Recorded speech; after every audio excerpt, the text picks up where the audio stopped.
నమస్కారం. ఘంటారావానికి స్వాగతం. ముందుగా ప్రధానాంశాలు. కుప్పం నియోజకవర్గంలో రెండో రోజు ముఖ్యమంత్రి పర్యటన. బెగ్గిలిపల్లెలో సామాజిక భద్రతా పింఛన్లు పంపిణీ చేయనున్న సీఎం.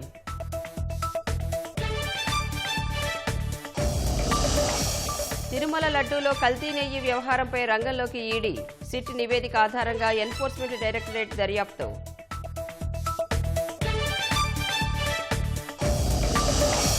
ఫిబ్రవరి 16 నుంచి 20 వరకు ఇండియా ఏఐ ఇంపాక్ట్ సమ్మిట్. 15 దేశాల ప్రభుత్వాధినేతలు హాజరవుతారన్న అశ్విని వైష్ణవ్. మహారాష్ట్ర డిప్యూటీ సీఎంగా అజిత్ పవార్ సతీమణి. నేడు సునేత్రా పవార్ ప్రమాణ స్వీకారం చేసే అవకాశం.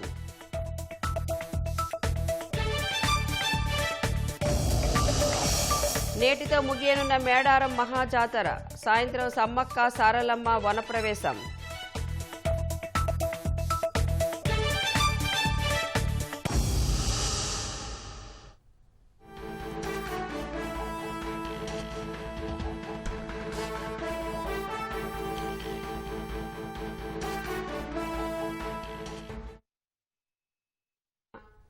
వ్యక్తిపై గుర్తు తెలియని వ్యక్తులు కాల్పులు జరిపారు. రిషద్ అనే వ్యక్తిపై కాల్పులు జరిపి 6 లక్షల రూపాయలు లాక్కెళ్లినట్లు తెలుస్తోంది. మరింత సమాచారం మా ప్రతినిధి సూరిబాబు ప్రత్యక్ష ప్రసారం ద్వారా అందిస్తారు. కోటి ఎస్బీఐ ఏటీఎం వద్ద ఈ ఉదయమే 6 లక్షల రూపాయలు డిపాజిట్ చేయడానికి వచ్చిన ఒక వ్యక్తిని దొండగులైతే కాల్పులు జరిపారు. కాల్పులు జరిపి అతని వద్ద నుంచి డబ్బులు తీసుకుని పరారయ్యారు. అయితే స్థానికులు ఇచ్చిన సమాచారం మేరకు పోలీసులు ఘటనా స్థలికి చేరుకుని పరిస్థితిపై ఆరా తీస్తున్నారు. ఇప్పటికే డీసీపీ శిల్పవల్లి ఇక్కడ చేరుకుని సంబంధిత అధికారులతో క్యూస్ టీంతో కూడా మాట్లాడి హైదరాబాద్ ఉన్నటువంటి అన్ని పోలీసు కార్యాలయాలకు హై అలర్ట్ జారీ చేశారు. సిటీ లిమిట్స్లో ఉంటారు కనుక వెంటనే అదుపులోకి తీసుకొని విచారణ చేసే అవకాశం కనిపిస్తూ ఉంది. అయితే ఉదయం 7 గంటల ప్రాంతంలో ఈ ఘటన జరిగినట్టుగా ప్రాథమికంగా మనకు సమాచారం అందుతుంది. అయితే 6 లక్షల రూపాయలు డబ్బులు డిపాజిట్ చేయడానికి వచ్చిన వ్యక్తి బట్టల వ్యాపారం చేస్తాడని తెలుస్తుంది. ఆయన డబ్బులు ఇక్కడ తెస్తున్నాడని సమాచారం తెలుసుకున్న వాళ్ళు ఆయనతోనే ఫాలో అప్ అయ్యి ఇక్కడ ఎస్బీఐ ఏటీఎం వద్ద ఏదైతే డబ్బులు డిపాజిట్ చేయడానికి వచ్చాడో ఆ సమయంలోనే ఆయనపై కాల్పులు 2 రౌండ్లు 2 బుల్లెట్లు కాల్పులు జరిపినట్లు తెలుస్తుంది. ఒక బుల్లెట్ తప్పిపోగా ఇంకో బుల్లెట్ కాలుకు సంబంధించి ముడుకు మడంకి మధ్యలో అది బుల్లెట్ దిగినట్లుగా తెలుస్తుంది. ఈ బుల్లెట్ దిగిన వెంటనే ఆయన కుప్పకూలిపోవడంతో అతని వద్ద నుంచి అమౌంట్ వాళ్ళు తీసుకెళ్ళిపోయినట్లుగా మనకి ఇక్కడ ప్రాథమికంగా సమాచారం అవుతుంది. 2 బుల్లెట్లు సెల్స్ స్వాధీనం చేసుకున్న క్లూస్ టీమ్స్ ఇక్కడ ఒక ఘటన జరిగిన వద్ద మొత్తం కూడా క్యూస్ టీమ్స్ వాళ్ళ ఆధీనంలో తీసుకొని రక్తపు మడుగులన్నీ కూడా కప్పే ప్రయత్నం చేస్తున్నారు. మొత్తం కూడా వివరాలు నమోదు చేసుకున్న పరిస్థితి కూడా ఉంది. అయితే బాధిత నాంపల్లికి చెందిన బట్టల వ్యాపారిని ఇప్పటికే గుర్తించారు. అయితే పరారీలోనే 2 దుండుగుల కోసం కూడా పోలీసులు బృందాలుగా విడిపోయి గాలిస్తున్నారు. మన విజువల్స్లో కూడా చూసుకోవచ్చు. పోలీసులు అయితే ఇటు క్యూస్ టీమ్తో పాటు సాధారణమైనటువంటి పోలీసులు కూడా 3 బృందాలుగా విడిపోయి ఆ వివరాలను నమోదు చేసుకుంటున్నారు. ఇక్కడికి ఘటనా స్థలికి ఇప్పటికే పోలీసు ఉన్నతాధికారులు కూడా చేరుకుని ఘటనపై కూడా ఎలా జరిగింది, ఎందుకు జరిగి ఉంటుందనే పరిస్థితులపై కూడా ఆరా తీస్తున్నట్లుగా జరుగుతుంది. ఘటన జరిగిన వెంటనే కూడా కోటి పరిసర ప్రాంతాలందరూ కూడా ప్రజలందరూ కూడా ఒకసారిగా ఉలిక్కిపడిన పరిస్థితి ఉంది. ఎప్పుడు ఇలా జరగలేదని ఒకసారిగా ఇలా జరగడంతో భయాందోళనలో కూడా ప్రజలు ఉన్నారు. అయితే కోటి ప్రధాన రహదారికి ఆనుకుని ఏటీఎం ఉండడంతో ఇప్పుడు ఎవరైతే కార్యాలయాలకు వెళ్ళాలి కానీ అందరూ కూడా ప్రయాణాలు చేస్తున్నారు. ప్రయాణాలు చేసేటప్పుడు ట్రాఫిక్ అంతరాయం లేకుండా కూడా మనం విజువల్స్లో కూడా చూసుకోవచ్చు. ఎవరైతే ఈ ఘటనా స్థలాన్ని పర్యవేక్షణ చేయడానికి వచ్చారో ఖైరతాబాద్ జోన్ డీసీపీ శిల్పవల్లి ఈ ఘటనపై ఇప్పటికే సంబంధిత అధికారులు ఆరా తీశారు. మేడం కూడా మీడియాతో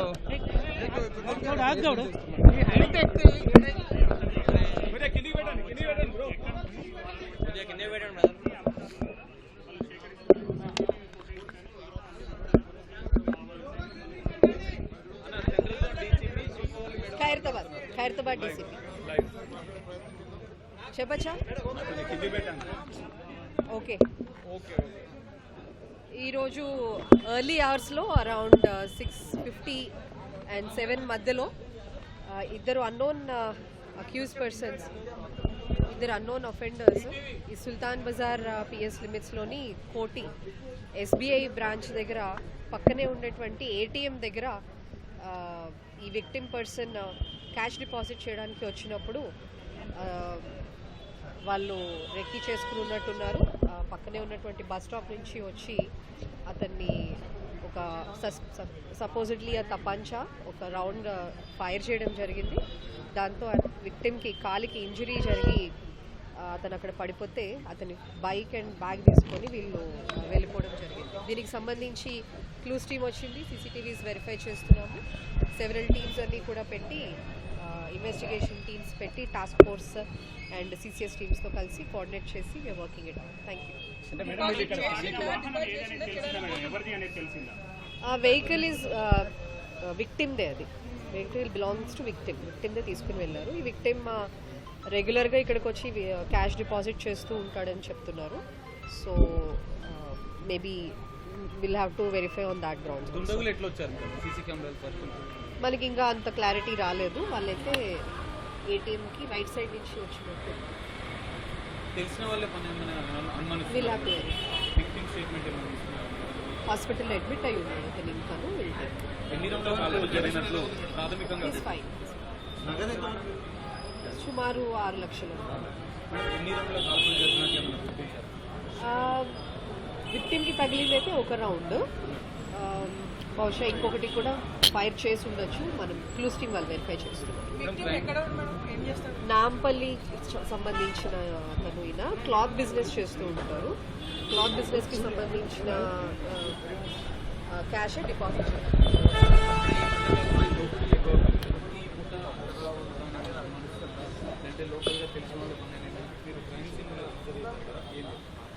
ఎక్కువ అయ్యాయి అనేది కరెక్ట్ కాదు. This is a stray incident I think last 1 year back ఎప్పుడో ఒకసారి అయింది. సో మళ్ళీ ఆ తర్వాత ఇదే జరగడము. సో యా, బట్ స్టిల్ ఎప్పుడైనా అఫెన్సే. మీరు ఎన్ని టీమ్స్ ఫామ్ చేశారు? ఎన్ని టీమ్స్? ఆల్మోస్ట్ 5 టీమ్స్ ఫామ్ చేశాము ఇక్కడికి. ఇంకా టాస్క్ ఫోర్స్ వాళ్ళందరూ కూడా కోఆపరేట్ చేస్తారు. Will have to verify preliminary.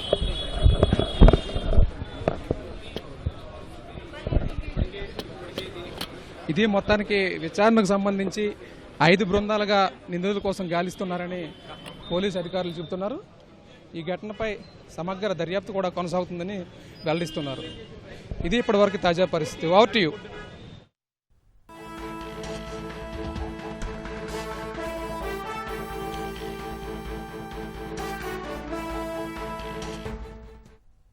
తాజా అంశం చూస్తున్నాం. ప్రకాశం జిల్లా దర్శి మున్సిపల్ కమిషనర్ మహేశ్వరరావు ఆస్తులపై ఏసీబీ సోదాలు చేపట్టింది. దర్శి, నరసరావుపేట, గుంటూరు, వినుకొండ, సత్తెనపల్లిలో అధికారులు తనిఖీలు చేస్తున్నారు. మరింత సమాచారం మా ప్రతినిధి వీరాంజనేయులను అడిగి తెలుసుకుందాం. వీరాంజనేయులు, ఈ సోదాలకు సంబంధించిన వివరాలేంటి? ధన్యవాదాలు రాణి. ప్రకాశం జిల్లా దర్శి మున్సిపల్ కమిషనర్ గా విధుల్లో ఉన్నటువంటి యాదాల మహేశ్వరరావు ఆస్తులపై అవినీతి నిరోధక శాఖ సోదాలు నిర్వహిస్తుంది. ఈయన నివాసం ఉండేటువంటి పల్నాడు జిల్లా నసరాపేట నివాసంలో అయితే ఉదయం నుంచి కూడా అవినీతి శాఖ అధికారులు తనిఖీలు నిర్వహిస్తున్నారు. ఇతను వినుకొండ ఆర్వోగా విధులు నిర్వహిస్తూ అక్కడి నుంచి దర్శికి మున్సిపల్ కమిషనర్ గా వెళ్ళారు. అక్కడ ఇన్ఛార్జి మున్సిపల్ కమిషనర్ గా విధులు నిర్వహిస్తున్నారు. అయితే ఇతని మీద అనేక అవినీతి ఆరోపణలు వచ్చిన నేపథ్యంలో అవినీతి శాఖ అధికారులు అయితే పెద్ద ఎత్తున తనిఖీలు చేస్తున్నారు. ప్రధానంగా 6 ప్రత్యేక బృందాలతో ఈ తనిఖీలు నిర్వహిస్తున్నారు. ఇది ప్రస్తుతం అయితే నర్సరాపేటలో అతని నివాసంతో పాటు గుంటూరు, వినుకొండ, సత్తెనపల్లి ప్రాంతాల్లో ఆయన ఉన్నటువంటి ఆస్తుల మీద అయితే 6 ప్రత్యేక బృందాలు అయితే తనిఖీలు నిర్వహిస్తున్నాయి. ప్రధానంగా ఇతని మీద అనేక అవినీతి ఆరోపణలు వచ్చిన నేపథ్యంలో తన వైకాపా ప్రభుత్వంలో ఇతని మీద అనేక ఆరోపణలు ఉన్నాయి. ఆ ఆరోపణల నేపథ్యంలోనే అక్రమ ఆస్తుల మీద దర్యాప్తు కొనసాగుతుంది అన్నట్టుగా కూడా అధికారులు భావిస్తున్నారు. ప్రధానంగా చూసినట్లయితే ఉదయం నుంచి కూడా నర్సరాపేట నివాసం ఉంటున్న సాయినగర్ లో నివాసం ఉంటున్నారు ఈ కమిషనర్ ఉమామహేశ్వరరావు.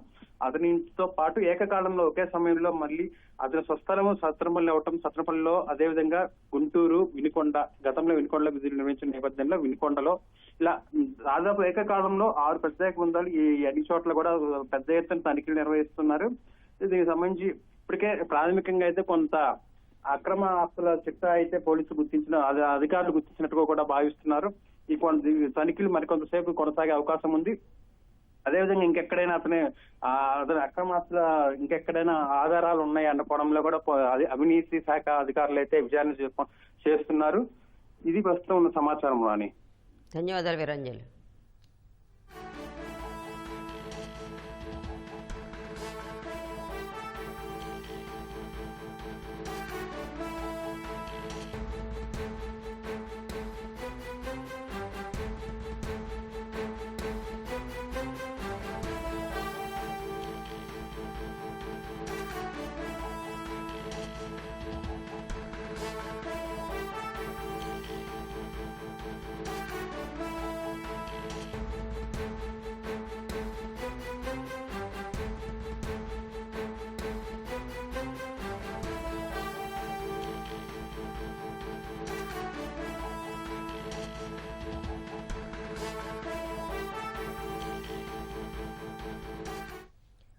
ప్రకాశం జిల్లా దర్శి మున్సిపల్ కమిషనర్ మహేశ్వరరావు ఆస్తులపై ఏసీబీ సోదాలు చేపట్టింది. దర్శి, నరసరావుపేట, గుంటూరు, వినుకొండ, సత్తెనపల్లిలో అధికారులు తనిఖీలు చేస్తున్నారు. 6 ప్రత్యేక బృందాలతో ఈ తనిఖీలు నిర్వహిస్తున్నారు ఏసీబీ అధికారులు. నరసరావుపేట సాయినగర్లోని మహేశ్వరరావు నివాసంలో కూడా ఈ ఉదయం నుంచి తనిఖీలు జరుగుతున్నాయి.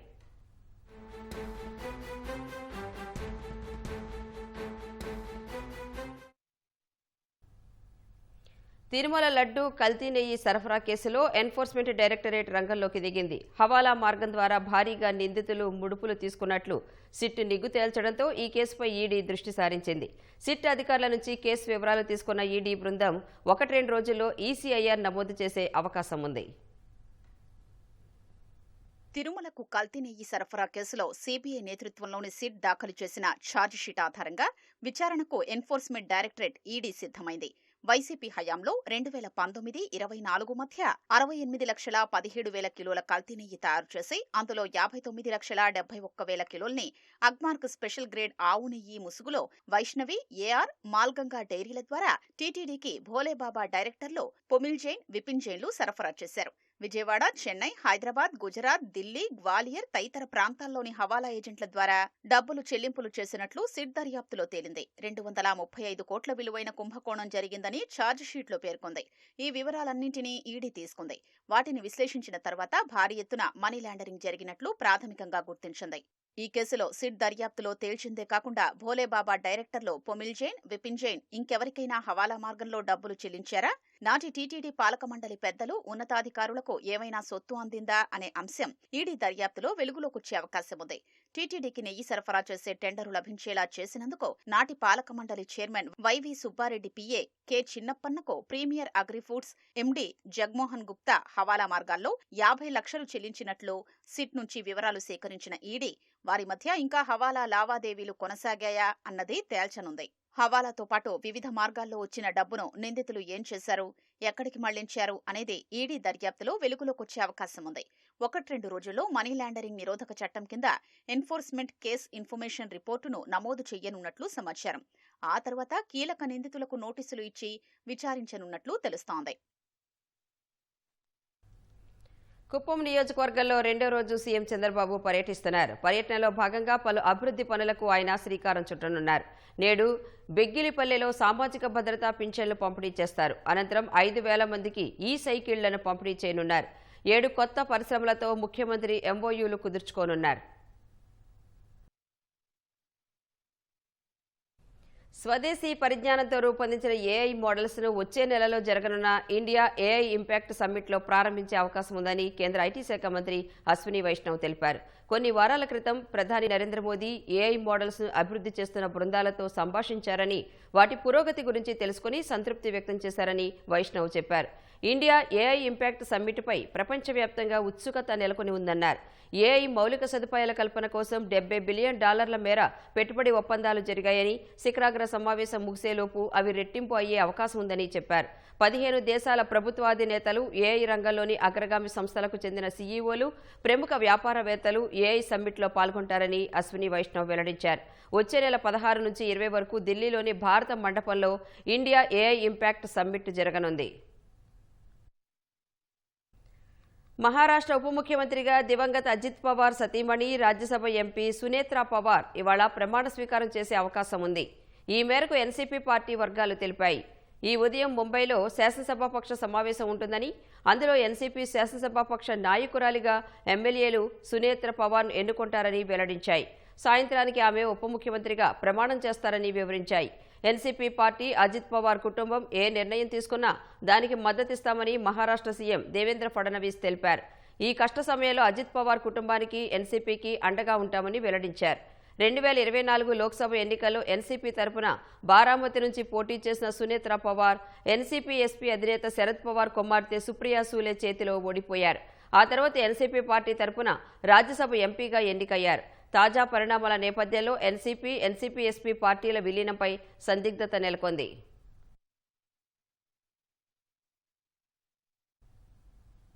పశుసంవర్ధక శాఖ డైరెక్టర్గా డాక్టర్ టి దామోదర్ నాయుడిని పునర్నియమిస్తూ ప్రభుత్వం జారీ చేసిన ఉత్తర్వులను హైకోర్టు రద్దు చేసింది. ఆయన నియామకం నిబంధనలకు విరుద్ధంగా ఉందని స్పష్టం చేసింది. హైకోర్టు న్యాయమూర్తి జస్టిస్ ఎన్ విజయ్ ఈ మేరకు తీర్పు ఇచ్చారు. పశుసంవర్ధక శాఖ డైరెక్టర్గా పదవీ విరమణ చేసిన దామోదర్ నాయుడిని తిరిగి నియమిస్తూ ఆ శాఖ ప్రత్యేక సీఎస్ గతేడాది ఆగస్టు 6న జీవో 285ని జారీ చేశారు. దీన్ని రద్దు చేయాలని హైకోర్టులో 2 వ్యాజ్యాలు దాఖలయ్యాయి. ఏపీ సంవర్ధక గెజిటెడ్ ఆఫీసర్ల సంఘం అధ్యక్షుడు సిహెచ్ఎస్ కృష్ణారావు, పశుసంవర్ధక ఆఫీసర్స్ సర్వీస్ అసోసియేషన్ అధ్యక్షుడు కె సత్యనారాయణ, పశు వైద్యుల అసిస్టెంట్ సర్జన్స్ సర్వీస్ అసోసియేషన్ అధ్యక్షుడు జయప్రకాష్, పశుసంవర్ధక శాఖ అదనపు డైరెక్టర్ డాక్టర్ పాముల సత్యకుమారి హైకోర్టులో పిటిషన్లు దాఖలు చేశారు. వారి తరపున న్యాయవాదులు పి దుర్గాప్రసాద్, జీవీఎస్ కిషోర్ కుమార్ వాదనలు వినిపించారు. దామోదర నాయుడిని డైరెక్టర్గా రెగ్యులర్ పోస్టులో నియమించడం వల్ల సీనియర్లకు అన్యాయం జరుగుతుందన్నారు. ఇటీవల జరిగిన విచారణలో ఈ వ్యాజ్యాలపై వాదనలు పూర్తి కావడంతో తీర్పును రిజర్వ్ చేసిన న్యాయమూర్తి నిర్ణయాన్ని ప్రకటించారు. జీవోను రద్దు చేస్తూ తీర్పు ఇచ్చారు. గ్రూప్ 1 తుది ఎంపిక జాబితాను ఎట్టకేలకు ఏపీపీఎస్సీ విడుదల చేసింది. రిజర్వేషన్ రోస్టర్ కేసులో స్టే లేకపోవడం, న్యాయస్థానం ఆదేశాలకు లోబడి ఫలితాలు వెల్లడించేందుకు హైకోర్టు అనుమతించడంతో తాజాగా ఈ తుది ఫలితాలను అధికారులు విడుదల చేశారు. ఖాళీగా ఉన్న గ్రూప్ 1 పోస్టుల్లో నియామకాల కోసం ఎంపిక చేసిన 87 మంది అభ్యర్థుల హాల్ టికెట్ నంబర్లతో కూడిన జాబితాను అధికారులు వెబ్సైట్లో అందుబాటులో ఉంచారు. కోర్టు ఆదేశాలతో 2 స్పోర్ట్స్ కోటా పోస్టుల ఫలితాలు నిలుపుదల చేశారు. గ్రూప్ 1 పోస్టుల భర్తీకి ఏపీపీఎస్సీ 2023 డిసెంబర్ 8న ప్రకటన విడుదల చేయగా 2024 మార్చి 17న ప్రిలిమ్స్ నిర్వహించింది. 2025 మేలో మెయిన్స్ నిర్వహించి జూన్లో ఫలితాలు విడుదల చేసింది.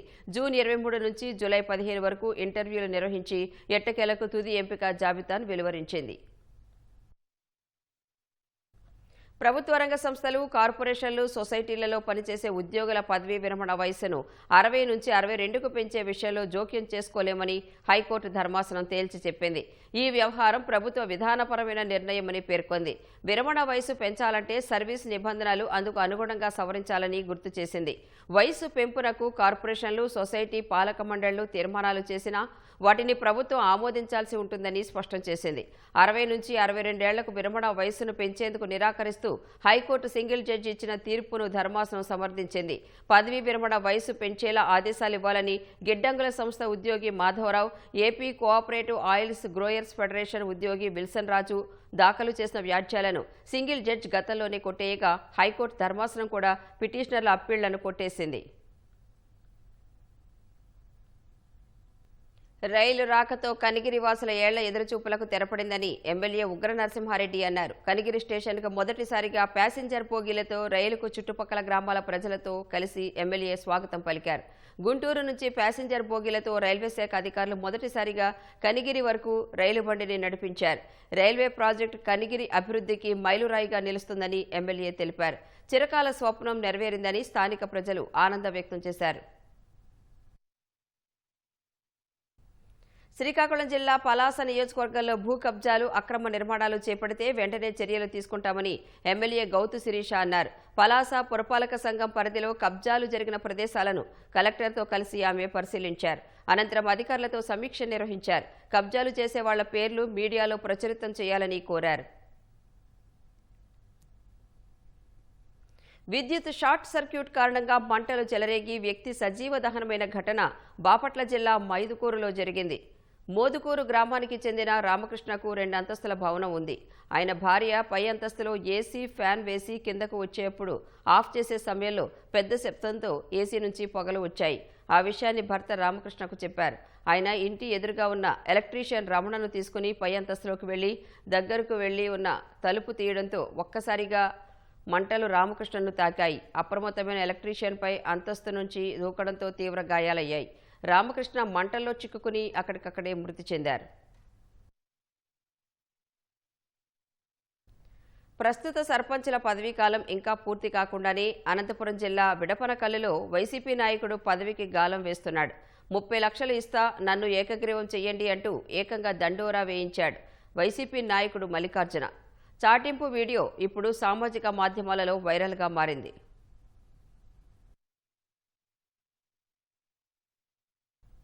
అనకాపల్లి ఉత్సవ్ ఘనంగా ప్రారంభమైంది. ముత్యాలంపాలెం బీచ్లో మంత్రులు కొల్లు రవీంద్ర, కందుల దుర్గేష్, హోంమంత్రి అనిత, శాసనసభాపతి అయ్యన్న పాత్రుడు, ఎంపీ సీఎం రమేష్, ఇతర నాయకులు ప్రారంభోత్సవంలో పాల్గొన్నారు.